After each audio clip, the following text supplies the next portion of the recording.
Welcome back to my channel. In this video, ipapakita ko lang sa inyo kung paano ako mag-prepare before I travel. Like how I prepare for my hair, for my nails, and how I pack. I'm gonna show everything. Baka makakuha kayo ng tips. And also, this vacation kasi medyo mahaba. And ipapakita ko sa inyo kung paano ako nagpaplano for this very long vacation. This is longer than our honeymoon kasi aabot kami ng 1 month. So yeah, I hope you guys will enjoy this video.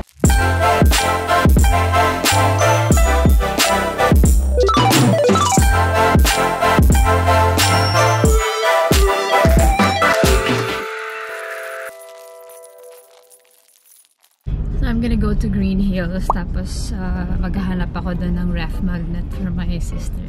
Nakakatawa yung ate ko from the States. Ang gusto lang niya is ref magnet. Every time I travel, na-realize ko wala pala akong ref magnet for her na from the Philippines. Kaya I'm gonna look for one. Sana makahanap ako. Come with me guys as I look for ref magnets in GH. Every time I travel, I always look for nice like alcohol or hand sanitizer. I don't stick for a specific brand. And then I come across this Human Nature. Parang sobrang bango niya na hand sanitizer at sa sobrang cheap lang. So it's good na, you know, panglinis sa seat sa aeroplano or sa, you know, yung mga dirty side doon. It's very dirty sa plane. It smells so good. Ano siya? Citrus burst. Tapos grapefruit yung isa. What should I buy? Magkano nga to, ate? Yung session ma'am, mas cheaper na sa... Ito? 85 pesos na yun. Ito 90. 95. Nakabili ako ng ref magnet for my sister, Philippines. It's a jeepney. Tapos may nabili din ako for me kasi nagko-collect ako ng shot glasses. It's a jeepney design. I'm going to Powerplant and I'm gonna go meet up my friend Glow by Joe. Hi Joe. And he's gonna do my hair. I'm gonna let him do my hair today, like decide on what color or anong gusto niyang gawin sa hair ko. I just wanna have like shorter hair, but not super short. Maybe 1 inch shorter. Yeah, because it's so hard to travel with long hair. Ang tagal mag-blow dry. And it's really, really difficult to style my hair with this long. I'm excited for my new hair later. I'm gonna show you guys my hair transformation. Doon lang sa may entrance, kuya. I'm here in Powerplant now and I'm not late, and now pupuntahan ko na si Joe. Joe, by the way, is my hairstylist. He does my hair. He beautifies my hair. He treats my hair. He colors my hair. And sobrang happy lang ako na na-sponsor ako ng Basement Salon. And ni Joe, aminin niyo yan mga girls, sobrang mahal talaga magpa-hair. Ang mahal magpa-hair color, magpa-treatment, magpa-highlights. Everything is very expensive. Kaya naman sobrang saya ko na, you know, anytime I can just go there and pa-treat anytime. Very, very, very, very overwhelming. And I'm so happy. So I'm gonna introduce you to Joe, and sana if you check out Basement Salon, you go check out and look for Glow by Joe because he's very good with hair. It was actually Marielle de Luna who introduced me to Joe. Sobrang galing ni Joe because he studied in Paris to learn more about hair. Everything about hair, he knows. Like, hindi siya yung basta-basta nag-color ng hair mo when it's not needed. And here.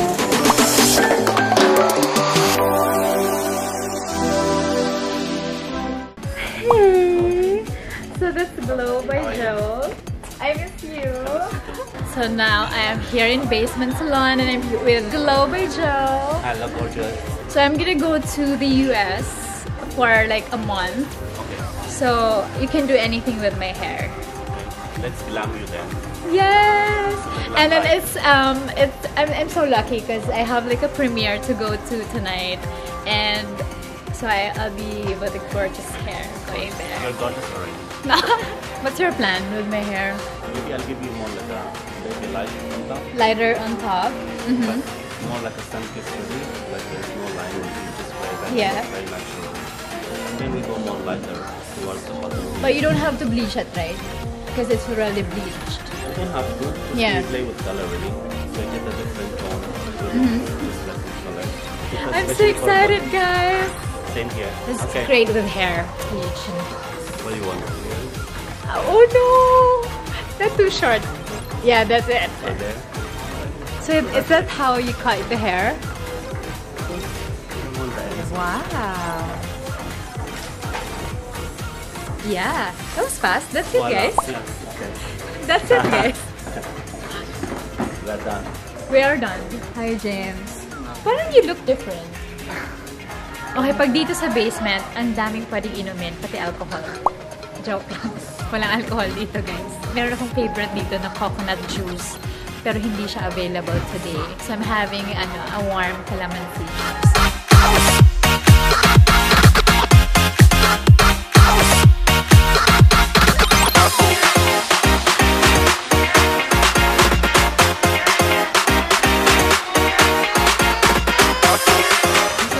Nandito na yung pagkain namin. You can just order. This is from the Wholesome table. Enjoy is having salmon pasta and I'm having bibimbap. Can't wait to eat.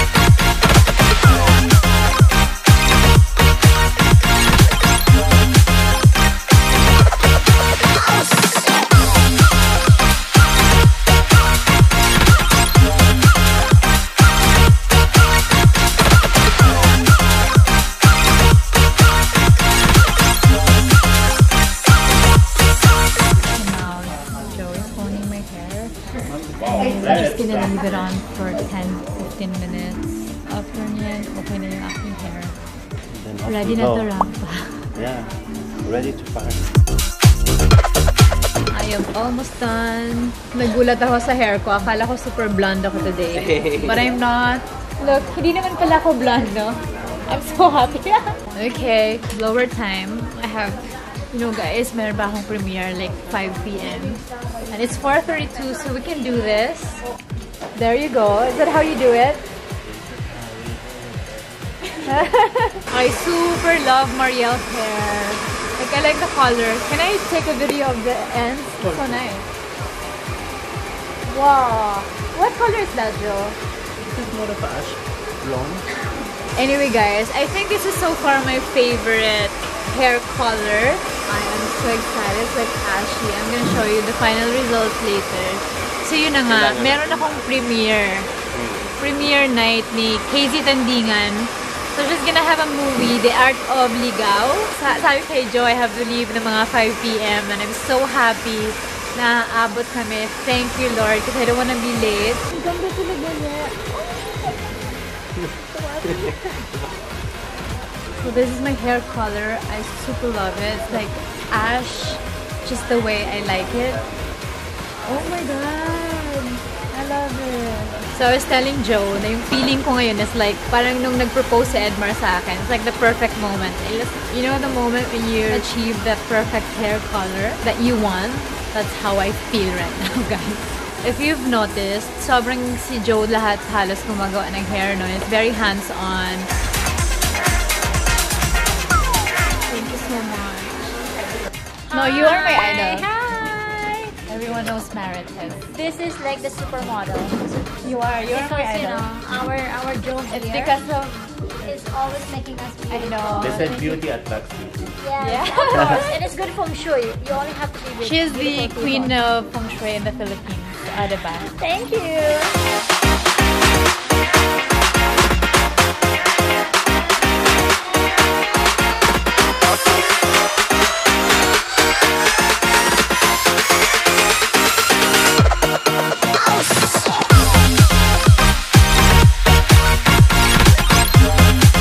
So this is my hair, and thank you so much, Joe, for doing my hair. You're very welcome, my dear. So I was telling Joe that I super love my hair. I love this It's color. gorgeous. Yes. Like you. Yeah, it's like his hair color, right? Yeah, we're almost like twins in a way. Thank you so From much. different mother. You're welcome, my dear. Please subscribe in my channel. Yes, follow her, guys. And follow Glow by Joe And then the beautiful Marite. and Maritel.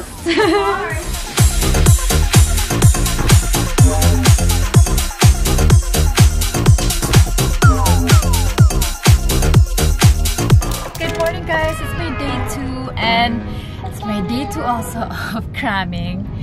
And I'm going to Extraordinail kay para magpa-nails ko kay maot na akong nails. Gihulat ginin ako ang day na to. Sa Tagalog eh. So anyway, akong gihulat nga day. I was looking forward to this day kay ganahan kay ko fresh na ang nails. I'm ready to go out of the country with my new fresh nails, only by Extraordinail. Nag-text si Nika na ako, the owner of Extraordinail. Ana siya na, kath game baka og X-deal. Kasi Extraordinail, manggod, naka-discount lang ko. So, syempre, may ingon gigog oo, pero okay ba if sa nails ba? Or something else. But still, I'm still thrilled to do it. See you, Nika. Thank you so much.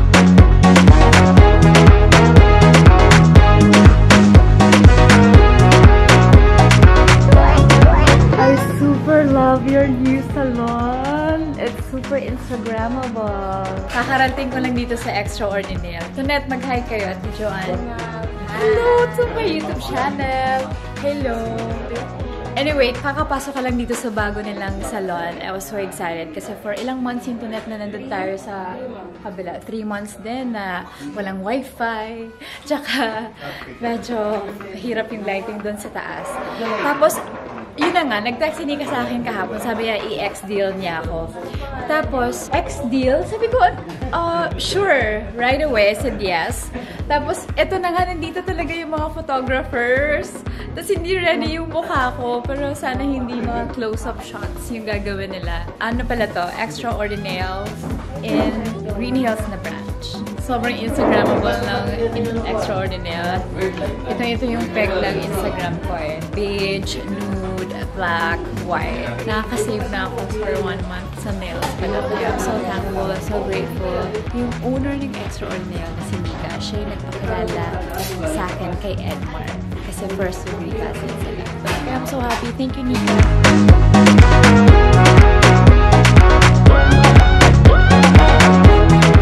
Na ngayon ang aking pinakamamahal at ang may-ari ng Extraordinail. I love her so much. That's my fairy godmother. I know. Basta siya yan. Ayaw niya maging exposed, guys. She's a very private person.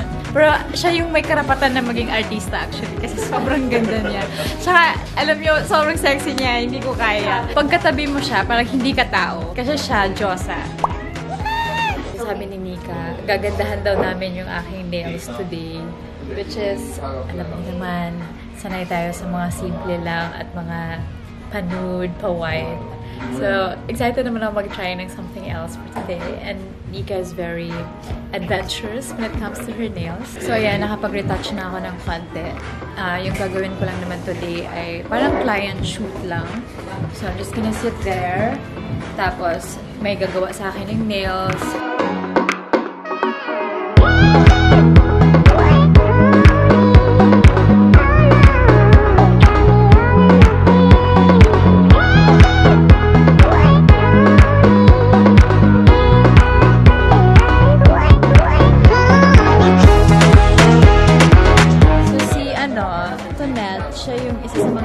Artist dito.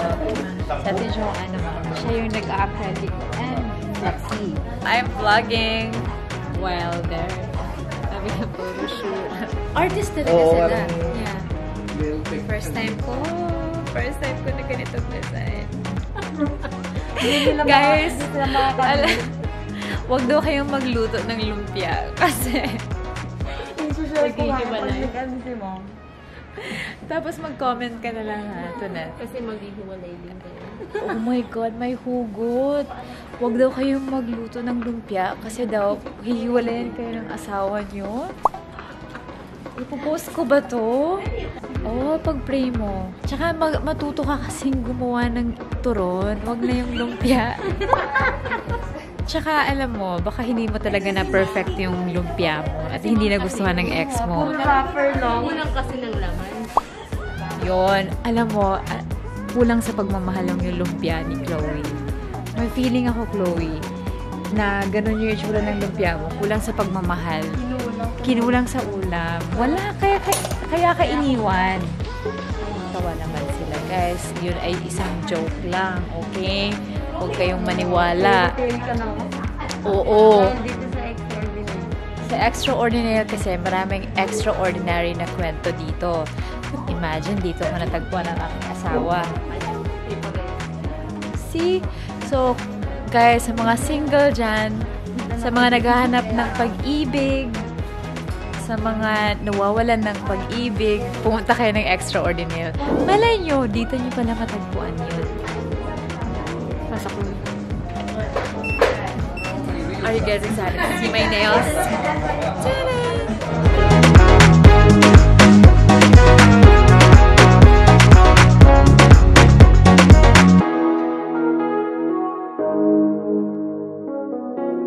Hi, Mitch!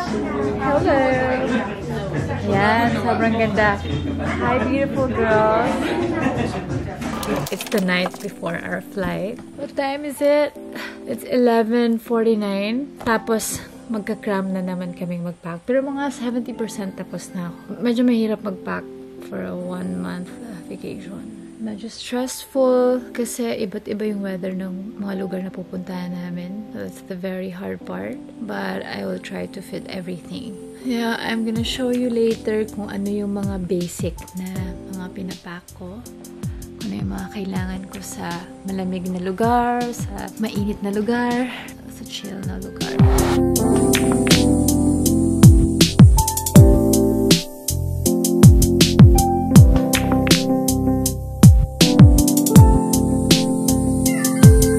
That's my camera bag with all the extra batteries, chargers, and then ito yung hand carry ko. I add more na backpack, his maleta, or extra maleta na wala pang laman. Kasi dyan namin ilalagay yung mga toiletries, makeups, curling irons, everything. And so ito yun. Yung friend ko na nasa New York, nagpabili siya ng biogenic alcohol. Tapos sabi niya, mabango daw yun. So yun, bilhan ko siya ng alcohol. So ito muna yung initial packing. Tinignan ko lang if magkakasya lahat. Oh, there's a leather jacket, may black fur coat. Nakalagay naman sa organizer lahat yun. Ito lang yung hindi kasi ang kapal ng coat eh. Extra locks for our maletas. Tapos, ayan, naka-check na halos lahat, guys, which is a good sign. Ayan, US outfits. Para, nakaplano lahat. Time check, it's 1:56. May toiletries already. Ito, mga skincare products. Ito, pang shower. And then, nandito muna siya kasi gagamitin ko pa siya. Nandun pa yung aking shampoo and conditioner. So, yun lang guys. Bale, ang pinakita ko lang sa inyo kung paano ako nag-ready for this travel. It's quite a long one. Kaya pinakita ko sa inyo kung paano ako nag-ready for my hair. Kasi I wanted something different sa color ng hair ko kasi we're going to the US. Tapos, and also my nails. I had to make sure na it's something na tatagal sa akin kasi 1 month, diba? So, we'll see. I'm gonna update you guys. Hindi ko na maipakita sa inyo muna yung mga basic ko na mga clothes. I'll do a separate video for that. And also my skincare. I'm gonna do it siguro sa States na. Tapos, yun lang. That's how I get ready for my travel, and I hope you guys enjoy this video, and I hope you will like and subscribe. Thank you guys for watching.